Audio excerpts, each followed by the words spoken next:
Hello दोस्तों, it's Uday this side. Welcome to bio addiction 3.14। मैं आपका बहुत बहुत स्वागत करता हूं मेरे यूट्यूब चैनल पर। मैं आज एक नया टॉपिक लेकर आया हूं जिसका नाम है जेनेटिक्स। ये टॉपिक 10th क्लास के लिए बहुत इंपॉर्टेंट है, साथ में ही 12th क्लास के लिए बहुत इंपॉर्टेंट है और बहुत से कॉम्पिटिटिव एग्जाम में यहाँ से सवाल पूछे जाते हैं। जेनेटिक्स को जानने से पहले हमें उसके फादर के बारे में कुछ जानना पड़ेगा। तो द फादर ऑफ जेनेटिक्स कौन थे? Gregor John Mendel. ये कोई बहुत बड़े साइंटिस्ट नहीं थे, बल्कि ये एक मैथमेटिशियन थे। मतलब मैथ्स को पढ़ते थे और पढ़ाते भी थे। साथ ही एक प्राइस्ट थे। प्राइस्ट मतलब ये पादरी के रूप में किसी चर्च में काम किया करते थे। मिड 19 सेंचुरी में 1856 से लेकर 1863 तक इन्होंने 7 साल तक एक्सपेरिमेंट किए और उसके बाद में कंक्लूजन निकाले तो इन्होंने दिए लॉ ऑफ इनहेरिटेंस। इन्होंने क्या देखा कि दो प्लांट हैं और दोनों की स्पीशी सेम है। एक प्लांट बड़ा है, एक प्लांट छोटा है। अगर दोनों की स्पीशी सेम है तो एक बड़ा क्यों और एक छोटा क्यों? जब दोनों सेम तरह के प्लांट हैं तो एक पे फ्लावर व्हाइट कलर का क्यों और एक पे फ्लावर पिंक कलर का क्यों?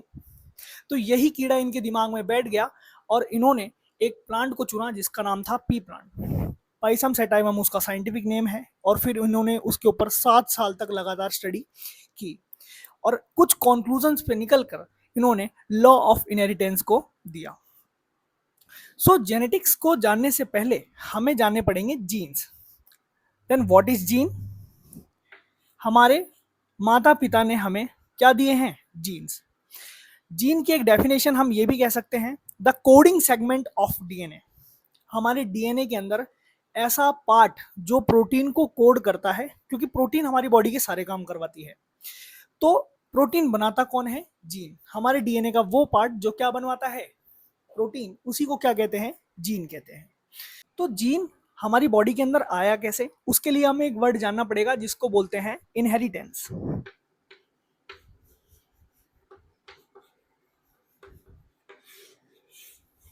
माता पिता से हमारे अंदर जीन आ तो गया, लेकिन वो जिस प्रोसेस से आता है उसको क्या बोलते हैं? इनहेरिटेंस।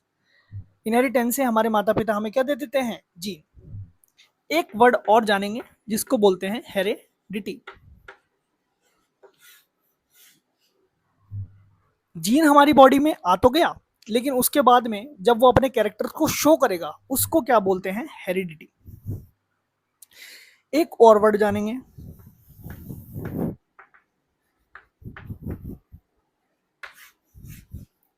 वेरिएशंस। मतलब हेरिडिटी होने के बाद में, मतलब कैरेक्टर शो होने के बाद में जो हमारी बॉडी के अंदर चेंजेस दिखाई पड़ेंगे उसी को क्या कहते हैं? वेरिएशंस। क्या होते हैं सर वेरिएशंस? हम हमारे भाई बहनों से एकदम सेम नहीं है।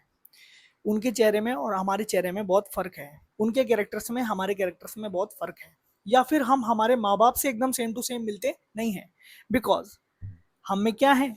वेरिएशंस हैं। और इन्हीं सब की स्टडीज को क्या कहते हैं? जेनेटिक्स कहते हैं। मेंडल के द्वारा किया गया पहला जो क्रॉस था उसको कहते हैं मोनोहाइब्रिड क्रॉस। क्या होता है मोनोहाइब्रिड क्रॉस? मेंडल ने पी प्लांट के अंदर कुछ कैरेक्टर्स को चूज किया, कुछ कैरेक्टर्स को देखा। लगभग कितने कैरेक्टर्स को देखा? 7 कैरेक्टर्स को देखा। और उन्होंने क्या किया? मोनोहाइब्रिड क्रॉस किया। इसमें जो कैरेक्टर लिया गया है वो है हाइट। और हाइट में जो कैपिटल टी आपको दिखाई पड़ रहा है ये है टॉल। ये क्या है? टॉल है। और जो स्मॉल टी है ये क्या है? ये ड्वार्फ है। तो दो प्लांट के बीच में ये क्रॉस करवाया जा रहा है और एक है टॉल, एक है ड्वार्फ। मोनोहाइब्रिड क्रॉस क्या होता है? बस एक ही कैरेक्टर है, वो अलग अलग है, बाकी सारे के सारे कैरेक्टर सेम रख दिए गए हैं। मतलब यहाँ पर इस क्रॉस के अंदर जो कैरेक्टर लिया गया है वो अगर हाइट है तो हाइट दो तरह की है, एक है टॉल, एक है ड्वार्फ। बाकी इस प्लांट में भी और इस प्लांट में भी 6 के 6 कैरेक्टर जो बाकी बचे हुए हैं वो इसमें और इसमें दोनों में सेम है। तो जो कैपिटल टी है वो क्या है एक्चुअल में? टॉल। और जो स्मॉल टी है वो क्या है? ड्वार्फ। तो ये दोनों पेरेंट्स मैंने यहाँ पर लिख दिए, ये पेरेंट्स हैं। पेरेंट्स हैं तो गैमेट्स बनाएंगे। तो देखिए जो कैपिटल टी है उसने दो गैमेट बनाए, एक है कैपिटल टी और दूसरा भी क्या है? Capital T. जो ड्वार्फ है मतलब स्मॉल टी जो है उसने भी गैमेट्स बनाए, एक है स्मॉल टी और दूसरा भी क्या है स्मॉल टी। अब अगर हम इस वाले कैपिटल टी को इस स्मॉल टी के साथ में क्रॉस करते हैं तो आंसर आएगा कैपिटल टी स्मॉल टी। अगर ये कैपिटल टी इस स्मॉल टी के साथ में क्रॉस करता है तो आंसर आएगा कैपिटल टी स्मॉल टी। अगर ये कैपिटल टी इस स्मॉल टी के साथ में क्रॉस करता है तो आंसर आता है कैपिटल टी स्मॉल टी। और अगर ये इसके साथ में क्रॉस करता है तो आंसर आता है कैपिटल टी स्मॉल टी। और ये चारों के चारों जो हमारे पास में प्रोजीनी आई है, मतलब F1 जनरेशन जो पैदा हुई है, फिलियल 1 जनरेशन जो पैदा हुई है, वो सारी की सारी कैसी है, अभी टॉल है, 100% टॉल है।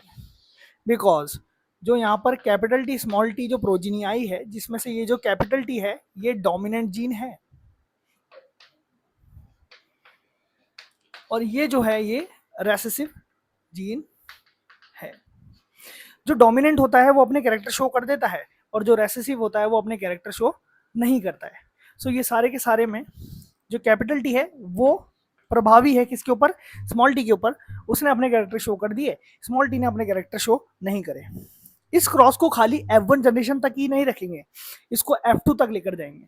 मतलब अब हम दो प्लांट वापस लेंगे, जो प्लांट ये होंगे, मतलब एक होगा कैपिटल टी स्मॉल टी और दूसरा भी क्या होगा कैपिटल टी स्मॉल टी, मतलब पेरेंट्स हैं ये दोनों। अब इन दोनों के बीच में क्रॉस करवा दिया जाएगा। अगर ये दोनों पेरेंट्स हैं तो ये गैमेट्स बनाएंगे। गैमेट क्या बनेगा, capital T small T, gamete बनेगा कैपिटल टी स्मॉल टी।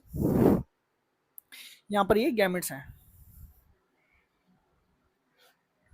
अगर ये कैपिटल टी इस कैपिटल टी के साथ फ्यूज करता है तो आएगा कैपिटल टी कैपिटल टी। अगर ये कैपिटल टी इस स्मॉल टी के साथ फ्यूज करता है तो आंसर आएगा कैपिटल टी स्मॉल टी। अगर ये स्मॉल टी इस कैपिटल टी के साथ में फ्यूज करता है, आंसर आएगा कैपिटल टी स्मॉल टी। अगर ये स्मॉल टी इस स्मॉल टी के साथ फ्यूज करता है, आंसर आएगा स्मॉल टी स्मॉल टी। ये तीनों क्या हैं, टॉल हैं, और ये क्या है, ड्वार्फ है। तो जो ड्वार्फ कैरेक्टर पीढ़ी नंबर 1 में शो नहीं हुआ था वो अब पीढ़ी नंबर 2 में शो हो चुका है, क्योंकि यहाँ पर जो सबसे पहले पेरेंट लिया गया था उसमें ड्वार्फनेस का जीन था, इसलिए वो कभी ना कभी तो जाकर शो होना ही था, तो वो पीढ़ी नंबर 2 में शो हो गया है।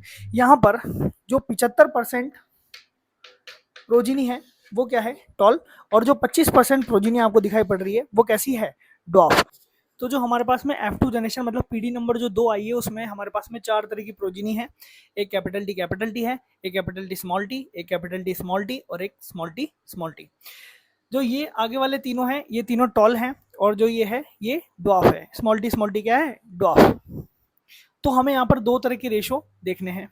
तो एक रेशो क्या है हमारे पास में, फिनोटिपिक रेशो।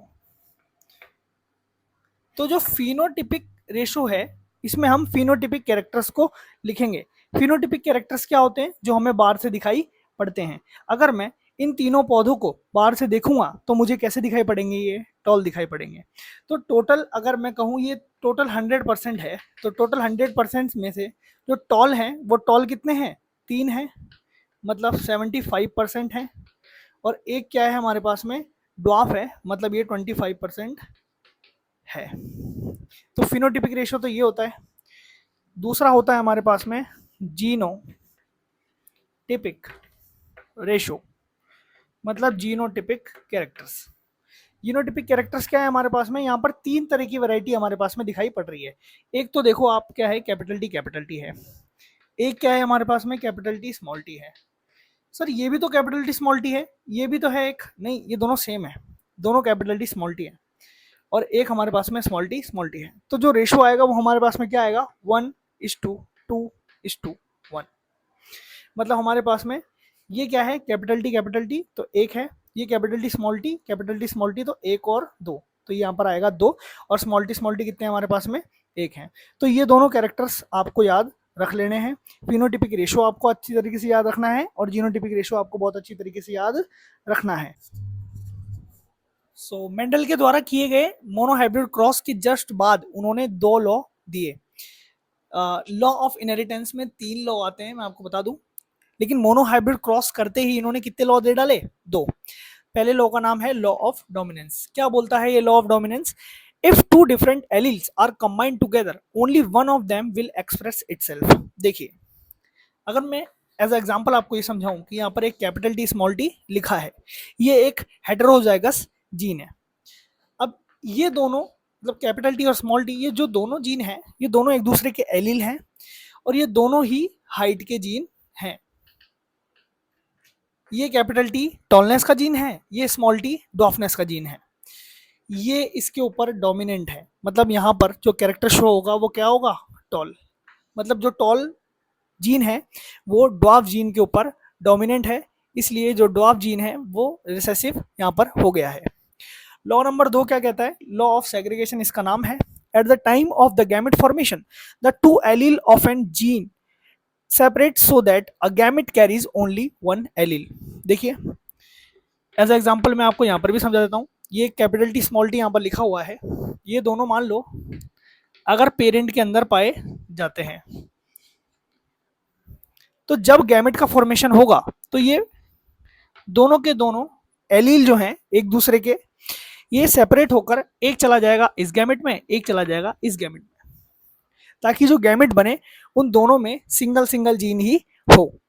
देखिए, जैसे ये यहाँ पर ये कैपिटल टी स्मॉल टी था, जब इसने दो गैमेट्स बनाए तो एक गैमेट के अंदर क्या है? खाली कैपिटल टी, और दूसरे गैमेट के अंदर क्या है? खाली स्मॉल टी। सो मेंडल ने मोनोहाइब्रिड क्रॉस करने के बाद में दो लॉ दिए, और उन दो लॉ देने के बाद में मेंडल ने दूसरा एक्सपेरिमेंट किया। इसका नाम था डाइहाइब्रिड क्रॉस। इस क्रॉस में क्या किया गया? इस क्रॉस में 7 कैरेक्टर्स में से 5 कैरेक्टर्स को एकदम सेम रखा गया और 2 कैरेक्टर्स को डिफरेंट रखा गया। 2 कैरेक्टर में 2 तरह के ट्रेट लिए गए। एक पेरेंट है जो है capital Y capital Y capital R capital R. जो कैपिटल वाई है वो येलो है, जो कैपिटल आर है वो राउंड है, जैसा कि आप यहाँ पर देख पा रहे हैं। जो दूसरा पेरेंट है वो है small Y small Y small R small R. जो स्मॉल वाई है वो ग्रीन है और जो स्मॉल आर है वो रिंकल्ड है। अब ये पेरेंट हैं तो इनके क्या बनेंगे? गैमेट्स बनेंगे। तो आप इधर कितनी भी कोशिश कर लेंगे, इधर सिर्फ और सिर्फ एक तरह का ही गैमेट बनेगा। आपको गैमेट्स ऐसे बनाने हैं जिसके अंदर दोनों कैरेक्टर आ जाएं, मतलब इसके अंदर कलर भी आ जाए और शेप भी आ जाए। यहाँ पर भी कलर है और शेप है, तो आपको जितने भी गैमेट्स बनाने हैं उन सब में कलर भी होना चाहिए और शेप भी होना चाहिए। तो यहाँ पर जो गैमेट बनने की पॉसिबिलिटी है वो क्या है? एक तो कैपिटल वाई कैपिटल आर, और दूसरी पॉसिबिलिटी भी यही है कैपिटल वाई कैपिटल आर। या तो इस वाले कैरेक्टर को इसके साथ में रखो तब भी यही बनेगा, इस वाले कैरेक्टर को इसके साथ में रखो तब भी यही बनेगा, इस वाले कैरेक्टर को इसके साथ रखो तब भी यही बनेगा, या इस वाले कैरेक्टर को इसके साथ रखो तब भी यही बनेगा। तो यहाँ पर एक ही तरह की पॉसिबिलिटी है। इसको मैं अभी आपको आगे समझाऊंगा कि गैमेट्स बनाए कैसे जाते हैं, पर अभी आप इतना याद रख लेंगे। ऐसे ही यहाँ पर small Y small R small R यही गैमेट बन सकते हैं। मतलब कुल मिलाकर इसमें एक तरह का गैमेट बन सकता है और इसमें भी एक तरह का गैमेट बन सकता है। ये दोनों कौन है? गैमेट्स हैं। ये सब गैमेट्स हैं। अगर मैं इन गैमेट्स को फ्यूज करवा देता हूं तो जो प्रोजीनी पैदा होगी यहाँ पर वो क्या होगी? Capital Y capital R small R, ये प्रोजीनी यहाँ पर पैदा होगी। और ये प्रोजीनी है क्या बेटा? Yellow round. क्यों है? जो ये कैपिटल वाई है ये स्मॉल वाई के ऊपर क्या हो गया? डोमिनेंट हो गया। तो जो कलर आ गया वो क्या है हमारे पास में? येलो। और जो ये कैपिटल आर है वो स्मॉल आर के ऊपर डोमिनेंट हो गया, तो जो हमारे पास में शेप आई है वो क्या आई है?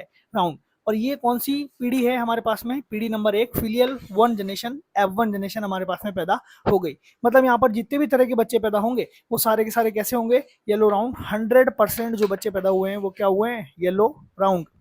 लेकिन हम F1 जनरेशन तक नहीं रुकेंगे, हम इसको F2 जनरेशन तक लेकर जाएंगे। अब हम F2 जनरेशन के अंदर क्या करेंगे? ऐसे ही किसी एक प्रोजीनी के साथ में हम दूसरी प्रोजीनी को फ्यूज करवा देंगे और वो उस क्रॉस के लिए क्या बन जाएंगे? पेरेंट्स बन जाएंगे। ये जो capital Y small Y capital R small R जो है हमारे पास में, ये हमारी पीढ़ी नंबर 1 है। ऐसा ही हम एक प्लांट और ले लेंगे और हम इसके साथ में इसको क्रॉस करवा देंगे। अब ये कौन बन चुके हैं? ये पेरेंट्स बन चुके हैं। मतलब पीढ़ी नंबर 2 के लिए क्या है? ये पेरेंट्स हैं। अब हमें यहाँ पर गैमेट्स बनाने हैं। अब ये इंपॉर्टेंट है, इसको समझना बहुत इंपॉर्टेंट है। अब मैं आपको एक ट्रिक सिखाऊंगा, उस ट्रिक्स को जान लेंगे तो आपके लिए गैमेट्स बनाना बहुत इजी हो जाएगा। आपको सिर्फ और सिर्फ कौन सी कंडीशन देखनी है, आपको देखनी है हेटेरोजाइगस कंडीशन। हेटेरोजाइगस कंडीशन क्या होती है, एग्जांपल के तौर पे समझाता हूँ। कैपिटल टी लिखा है, एक लिखा है कैपिटल टी स्मॉल टी और एक लिखा है स्मॉल टी स्मॉल टी। तो जो ये कैपिटल टी है और जो स्मॉल टी है, ये दोनों की दोनों कंडीशन होमोजाइगस है। क्या है? होमोजाइगस। होमो मतलब सेम, मतलब यहाँ पर कैपिटल टी दोनों सेम है और स्मॉल टी दोनों सेम है, तो इसकी बात हमें नहीं करनी है। ये जो कंडीशन है, ये कौन सी कंडीशन है? Heterozygous condition. तो हेटेरोजाइगस कंडीशन को इतना इंपॉर्टेंस क्यों दी गई है? यहाँ पर एक ट्रिक है, उस ट्रिक को देखते हैं। यहाँ पर है 2 की पावर n, मतलब किसी भी प्लांट के अंदर जितने हेटेरोजाइगस जीन हैं उसको n की जगह रख दो, आपके पास में यहाँ पर निकल के आ जाएगा कि गैमेट्स कितने तरह के बनेंगे। अगर मैं बात करूं इस वाले प्लांट के अंदर हमारे पास में कितने हेटेरोजाइगस जीन हैं, यहाँ पर 2 तरह के हेटेरोजाइगस जीन हैं। मतलब कैपिटल वाई स्मॉल वाई ये एक हेटेरोजाइगस जीन है और कैपिटल आर स्मॉल आर ये एक हेटेरोजाइगस जीन है। तो अगर हमें ये पता करना है कि इसमें कितने तरह के गैमेट्स बनेंगे तो इजी है, एकदम कुछ नहीं करना। ये एक हेटेरोजाइगस, ये एक हेटेरोजाइगस, टोटल कितने हेटेरोजाइगस हमारे पास में? 2। तो जो n है, n की जगह क्या रख देंगे हम? 2। तो 2 की पावर n है, उसकी जगह हमें क्या रख देना है? 2 की पावर 2। तो 2 की पावर 2 क्या होता है बेटा? 4। तो यहाँ पर कितने तरह के गैमेट्स बनेंगे? 4 तरह के गैमेट्स बनेंगे। अब इन 4 तरह के गैमेट्स को मैं बना के दिखाता हूँ। हमें याद रखना है गैमेट्स ऐसे बनाने जिसके अंदर दोनों के दोनों कैरेक्टर होने चाहिए, मतलब उसके अंदर होना चाहिए हमारे पास में कलर भी और शेप भी दोनों होनी चाहिए। अब मैं यहाँ पर 4 गैमेट्स बनाने की कोशिश करता हूँ। देखो, एक गैमेट बनेगा कैपिटल वाई कैपिटल आर, और याद रहे चारों के चारों गैमेट्स अलग होने चाहिए, सेम नहीं होने चाहिए। एक बनेगा कैपिटल वाई स्मॉल आर, देखो ये दोनों सेम नहीं है, दोनों अलग अलग है कि नहीं है। एक बनेगा हमारे पास में स्मॉल वाई कैपिटल आर और एक बनेगा हमारे पास में स्मॉल वाई स्मॉल आर। ये चारों के चारों गैमेट्स अलग अलग हैं, सेम नहीं है। ये 4 क्यों बनेंगे उसका मैंने आपको ट्रिक से बता दिया कि 2 की पावर n, यहाँ पर कितने हेटेरोजाइगस जीन है? 2 हेटेरोजाइगस जीन है, तो 2 की पावर 2 आंसर आएगा 4। 4 तरह के गैमेट्स बनेंगे, ये रहे वो 4 तरह के गैमेट्स। जैसे इस पेरेंट के 4 तरह के गैमेट्स बने हैं, वैसे इस पेरेंट्स के भी 4 तरह के गैमेट बनेंगे और फिर इन गैमेट्स को हम फ्यूज करवाएंगे और पीढ़ी नंबर 2 को हम पैदा करके देखेंगे। यहाँ पर जो आगे पैदा होने वाली पीढ़ी है वो है F2 जनरेशन। देखिए जिस जिस तरह से इस पेरेंट्स के बने थे हमारे पास में गैमेट, वैसे ही इस पेरेंट के गैमेट भी बने हैं। अब हम क्या करेंगे, इस वाले गैमेट को इसके साथ फ्यूज करवाएंगे तब एक प्रोजीनी पैदा हो जाएगी, इस वाले को इसके साथ फ्यूज करवाएंगे तब एक प्रोजीनी पैदा, इस वाले को इसके साथ, इस वाले को इसके साथ, ऐसे ही इसको इन चारों के साथ में, इसको इन चारों के साथ में और इसको भी इन चारों के साथ में। तो हम इन चारों को इन चारों के साथ में फ्यूज करवाएंगे तो टोटल हमारे पास में कितनी प्रोजीनी बनेगी? 16 प्रोजीनी बनेंगी। लेकिन हम इसको अगर यहीं पे करेंगे तो घिचपिच हो जाएगा, अगर मैं ऐसे ऐसे करने लग जाऊंगा, ऐसे ऐसे करने लग जाऊंगा तो ये घिचपिच हो जाएगा। इसलिए हम एक स्क्वायर का यूज करेंगे, पुनेट स्क्वायर। ये एक साइंटिस्ट थे रेजिनाल्ड सी पुनेट, जो कि ग्रेगर जॉन मेंडल की मदद करने के लिए इन्होंने क्या दिया था? पुनेट स्क्वायर नाम का एक मेथड दिया था। इसी मेथड्स की मदद से अब हम F2 जनरेशन को पैदा यहाँ पर करेंगे। तो आइए देखते हैं F2 जनरेशन। तो आइए देखते हैं पुनेट स्क्वायर की मदद से F2 जनरेशन को कैसे निकाला गया है। तो 2 पेरेंट्स के गैमेट्स थे मेरे पास में, तो मैंने एक के गैमेट्स को यहाँ लिख दिया और दूसरे के गैमेट्स को यहाँ लिख दिया। अब ये जो कॉलम है ये इस गैमेट को इस गैमेट से फ्यूज करने के बाद में जो आंसर आएगा उसको यहाँ पर लिखा जाएगा। मतलब इसकी सिदाई में और इसकी सिदाई में जो ये कॉलम है, इन दोनों को मिलाने के बाद जो आंसर आएगा उसको यहाँ लिखा जाएगा। समझ गए? सो लिखते हैं capital Y capital R, capital Y capital R. जब इनको फ्यूज करेंगे तो कैपिटल वाई कैपिटल आर ये आंसर आएगा। देख लीजिए, जब कैपिटल कैपिटल आर और कैपिटल वाई स्मॉल आर को जब फ्यूज किया जाएगा तो आंसर यही आएगा, capital Y capital R small R. जब कैपिटल वाई कैपिटल आर और स्मॉल वाई कैपिटल आर को फ्यूज किया जाएगा तो आंसर ये आएगा, capital Y small Y capital R. जब कैपिटल वाई कैपिटल आर को स्मॉल आर के साथ में फ्यूज किया जाएगा तो capital Y capital R small R, ये आंसर आएगा। ऐसे ही capital Y small R capital Y, capital R को जब फ्यूज किया जाएगा तो capital Y capital R small R आएगा। ऐसे ही इसको और इसको फ्यूज करेंगे तो ये आएगा, इसको और इसको फ्यूज करेंगे तो ये आएगा, इसको और इसको फ्यूज करेंगे तो ये आएगा, इसको और इसको फ्यूज करेंगे तो ये आएगा, इसको और इसको फ्यूज करेंगे तो ये आएगा, इसको और इसको फ्यूज करेंगे तो ये आएगा, इसको और इसको फ्यूज करेंगे तो ये आएगा, इन दोनों को फ्यूज करेंगे तो capital Y capital R small R ये आएगा, इन दोनों को फ्यूज करेंगे तो कैपिटल वाई स्मॉल आर ये आएगा, इन दोनों को फ्यूज करेंगे तो small Y capital R small R ये आएगा, और लास्ट वाले दोनों को जब फ्यूज करेंगे तो स्मॉल आर ये आपके पास में कुछ 16 प्रोजीनी यहाँ पर पैदा हो गई हैं। देख लीजिए इनको बहुत ध्यान से, ये 16 प्रोजीनी आपके पास में हैं। अब वैसे जैसे मोनो हाइब्रिड क्रॉस के अंदर हमने फिनोटिपिक रेशो निकाला था, जीनोटिपिक रेशो निकाला था, वैसे ही इसके अंदर हम फिनोटिपिक रेशो भी निकालेंगे और जीनोटिपिक रेशो भी निकालेंगे। वैसे जो ये प्रोजीनी है, ये कैपिटल आर जो है, ये क्या है, ये येलो है और राउंड है, इसका जो कलर है वो येलो है और जो इसकी शेप है वो कैसी है, राउंड है। ये क्या है, ये भी येलो राउंड है, क्योंकि इसके अंदर दोनों येलो हैं, है ना, इसमें कोई बात ही नहीं है। और ये कैपिटल आर स्मॉल आर जो है, तो कैपिटल आर ने अपने कैरेक्टर शो कर दिए, डोमिनेंट है कैपिटल आर, तो रिसेसिव को दबने दिया, और यहाँ पर जो शेप आ गई वो कैसी आ गई, राउंड। तो ये क्या है, येलो राउंड। वैसे ही ये क्या है, येलो राउंड, ये भी क्या है, येलो राउंड, ये भी क्या है, येलो राउंड, ये क्या है, ये है येलो और रिंकल्ड। ये कैरेक्टर किसका है, रिंकल्ड का है। ये क्या है, येलो राउंड, ये क्या है, येलो रिंकल्ड, ये क्या है, येलो राउंड, ये क्या है, ये भी येलो राउंड है, ये क्या है, ग्रीन राउंड है। ग्रीन, देखो यहाँ पर क्या है, ग्रीन है ना, यहाँ पर क्या है, ग्रीन राउंड, ये क्या है, ये येलो राउंड है, देखिए येलो राउंड, ये क्या है, ये येलो और रिंकल्ड है, जैसा कि आपको दिख रहा होगा। ये क्या है, ये ग्रीन और राउंड है, देखो ये ग्रीन है और ये राउंड है, क्योंकि इसने कैरेक्टर शो करा, इसको दबा दिया। और ये एक अकेला क्या है, यहाँ पर ग्रीन और रिंकल्ड है, क्योंकि यहाँ पर ये भी रिसेसिव जीन है और ये भी रिसेसिव जीन है। अब हम इसका फिनोटिपिक रेशो भी निकालेंगे और जीनोटिपिक रेशो भी निकालते हैं। देख लीजिए इसको एक बार ध्यान से, बहुत ही ध्यान से देख लीजिए इसको एक बार, ताकि आप वीडियो को पीछे करके वापस से देख पाएं। जब आप उस पुनेट स्क्वायर को देखेंगे और उसमें से जीनोटिपिक रेशो निकालेंगे, तो कुछ ये आपको जीनोटिपिक रेशोज निकल के दिखेंगे। तो आपको इसकी ट्रिक है, याद कर लेनी है, 12 24 12 12 1, 12 24 12 12 1, और कुछ नहीं करना है, यहाँ पुट कर देना है 12 24 12 12 1। अब आप जब उन कॉलम्स को गिनेंगे तो आपको जो ये कॉम्बिनेशंस हैं, ये कुछ ऐसे ही दिखाई पड़ेंगे। जो कैपिटल वाई कैपिटल आर है, वो उस पूरे कॉलम में सिर्फ एक बार है। जो कैपिटल आर स्मॉल आर है, वो उस पूरे कॉलम्स में सिर्फ 2 बार है। वैसे ही ये 2 बार, वैसे ही ये 4 बार, वैसे ही ये 1 बार, ये 2 बार, ये 1 बार, ये 2 बार, ये 1 बार। लास्ट का वाला था ना, ये 1 बार ही है बस। तो आप ये ट्रिक याद कर लेंगे, आपको ये बहुत इजीली याद हो जाएगा, आपको गिनने की भी जरूरत नहीं पड़ेगी। अब अगर देखा जाए तो ये कैपिटल वाई कैपिटल आर ये है क्या, ये येलो राउंड है। ये कौन है, ये भी येलो राउंड है। ये कौन है, ये भी येलो राउंड है।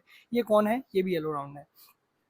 अगर हम इनकी गिनती गिने, 1 + 2, ये कितने हो गए, 3, 3 और 2 5, 5 और 4 9, तो यहाँ पर क्या आएगा, 9। तो येलो राउंड कितने हमारे पास में, 9। ये क्या है, ये येलो रिंकल्ड है। ये क्या है, ये भी येलो रिंकल्ड है। तो 1 और 2 कितने येलो रिंकल्ड है हमारे पास में, 3 येलो रिंकल्ड हमारे पास में है। ये क्या है, ये ग्रीन राउंड है। ये क्या है, ये भी ग्रीन राउंड है। तो 1 और 2 कितने ग्रीन राउंड है हमारे पास में, 3। और लास्ट का बचा हुआ 1 हमारे पास में कौन है, ग्रीन रिंकल्ड है। 1 हमारे पास में ग्रीन रिंकल्ड है। इसकी भी एक ट्रिक है, 9 3 3 1 से इसको याद कर लेंगे। ठीक है, ये रहे आपके जीनोटिपिक रेशो और ये रहे आपके फिनोटिपिक रेशो। ये बहुत ही इंपॉर्टेंट है, आपको ये आना चाहिए, बहुत ही इंपॉर्टेंट है। देख लीजिए इसको बहुत अच्छी तरीके से। बहुत ही इंपॉर्टेंट है ये, एग्जाम पॉइंट ऑफ व्यू से बहुत इंपॉर्टेंट है, एग्जाम में ये पूछा जाता है। जैसे फिनोटिपिक और जीनोटिपिक रेशो को समझने के लिए, एक अंडरस्टैंडिंग के लिए हमारे पास में एक ट्रिक भी है। ट्रिक कुछ नहीं है ना, बहुत ईजी है, एक बार ध्यान से सुनेंगे। जो हमारे पास में मोनो हाइब्रिड क्रॉस था ना, उस मोनो हाइब्रिड क्रॉस में जो फिनोटिपिक रेशो हमारे पास में आया था, वो क्या आया था हमारे पास में 3:1। और जो हमारे पास में जीनोटिपिक रेशो आया था वो क्या आया था, हमारे पास में आया था 1:2:1। ये हमारे पास में आया था।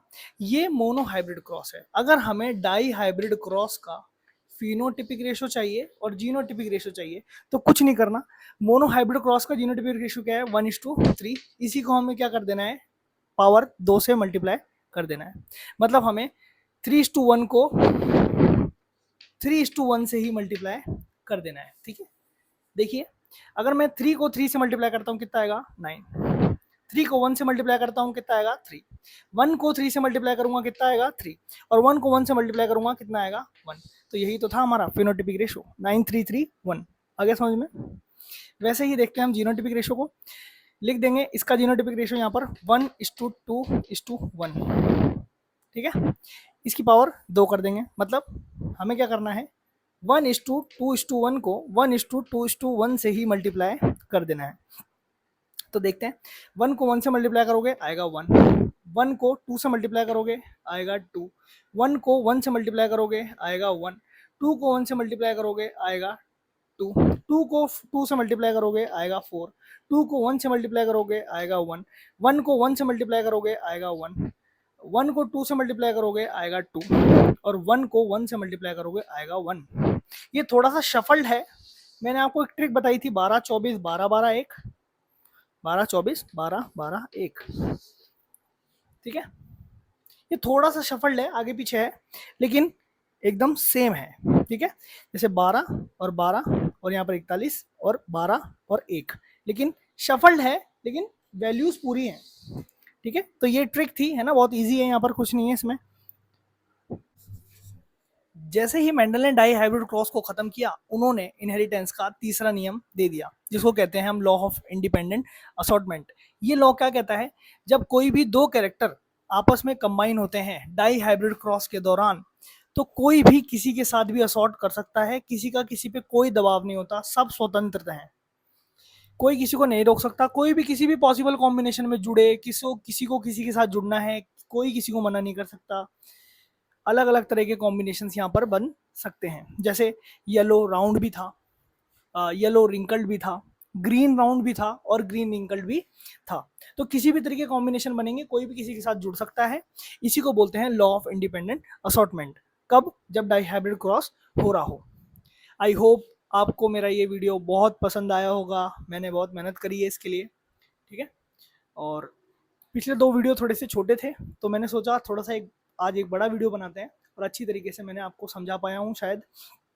तो मेरे वीडियो में जो भी कुछ आपको कमी लगती हो तो वो आप कमेंट्स में बता देंगे प्लीज़, ताकि मैं उन कमियों को सुधार के इन वीडियोस को और अच्छा कर पाऊँ। आई होप आपको मेरा वीडियो अच्छा लगा होगा, आपको पसंद आया होगा। प्लीज़ मेरे चैनल को सब्सक्राइब कर दें, वीडियो को लाइक कर दें, शेयर कर दें, कमेंट ज़रूर करें। कमेंट करके मेरे को बताएं कि मेरे में क्या कमी है, मैं उस कमी को सुधारने की कोशिश करूँगा। थैंक यू, मिलते हैं किसी अगले वीडियो में।